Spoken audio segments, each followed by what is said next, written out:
Hello guys, just looking at the task for the Train Adolescent Clients Group Session. So we didn't go through that in class, but I just wanted to give you a little bit of insight. There's not really a case study attached to this task, so I do see that that could provide some uncertainty when it comes to who is the group and what are they looking to achieve. So what I've done is, I guess, just like the other tasks, sort of created a scenario for you to work with and giving you some examples. So what I've said is to factor in all three clients. So your names and sports might be different. So I've come up with Steve, the 17-year-old rugby player, sort of state level, looking to progress further. Jenny, the 16-year-old sedentary girl who hasn't done any activity or very little other than PE in class. And then Bella, the 13-year-old netballer that's kind of B grade, looking to move to A grade and would like to progress further with that. The asterisk points there are that the marking criteria does state that it's a bodyweight only session. So that's not, there's no grey area around that, so bodyweight only. Now, looking that you could be indoor or outdoor. Also thinking of the ASCA recommended exercises and the things not to put in this workout. So obviously we've said about no back-loaded squats and cleans and deadlifts, etc. So think about the exercises that were recommended by the ASCA guidelines in the lecture slides. So go and have a look at that. And then just have a think about what's your desired adaptation. Is it cardio based? Is it more strength based or motor skill based? Is it a combination of either or both? I've just put in a very basic example. I've sort of gone with, I guess, somewhat like a metabolic resistance type training session. Now, you don't have to follow the structure of this by any means, but what I've done is gone strength, cardio, strength, and obviously then the workout would continue on, but I'm not going to write a full workout just for this example.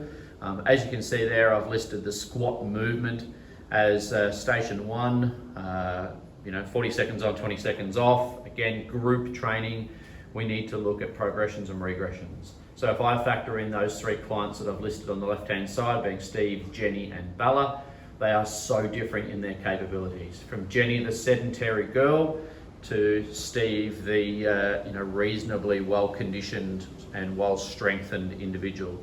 So if I use body weight squat, that might be too easy for Steve to do for 40 seconds. He's thinking this is a bit boring. Remember that adolescents will get disengaged and they need some more of a challenge. So I give Steve some plyometric jumping base squats for 40 seconds. That's going to definitely let him know that he's alive. Whereas Jenny will not be able to complete one of those. So we need to give her an exercise that is of the same movement pattern. So it's not like, oh, well, you can't do that at all. Let's move to something completely different. So we're going to give a sit to stand. So sit down on a box, stand up. So squat movement, but with the support. And then for Bella, looking at bodyweight air squats. So see how many reps you can achieve in the 40 seconds. Then we move down to a more cardiovascular based exercise. Now you might say, but hang on a second, skipping is a skipping rope, that's equipment. What we're in reference to when it comes to equipment are treadmills, bikes, leg presses, bench presses, those sorts of things. We're not talking about necessarily maybe a band or a skipping rope being equipment per se. Okay? Because you can do, just like if you were to say boxing gloves are equipment, yes they are, but I would say that's a body weight exercise that you could do. And same with skipping, is you can actually do skipping as a simulation, and you'll see that there for Jenny. So it's not necessarily utilising a big piece of equipment. Similarly to saying if you're out in the park and you're doing an underbar pull-up, okay, it's not equipment per se, it's not a seated row, it's not a lat pull down, it's not an assisted chin-up machine, you're literally just pulling your body weight. No different if you were doing a chin up on a tree branch, okay? So you wouldn't classify that as equipment. So skipping here for Steve is double unders, so that's 2 rotations of the skipping rope for every jump.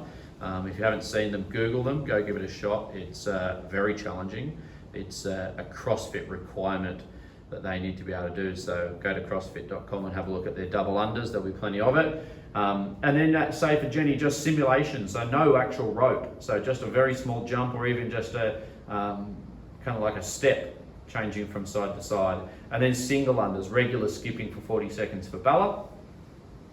Then we move down. I haven't put rest breaks and all that sort of stuff in. I'm just giving you an example of how maybe that you would factor this in for 3 different people.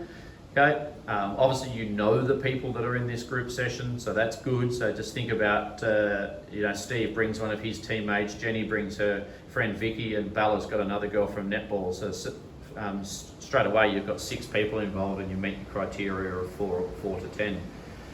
Push up, Steve goes 4 seconds down, so nice and slow. Pause at the bottom, so stationary, and then try and explode up, and then straight back down into the eccentric phase. So that would be really demanding for Steve. Jenny can do it on her knees, but even elevate it up onto a box with the hands.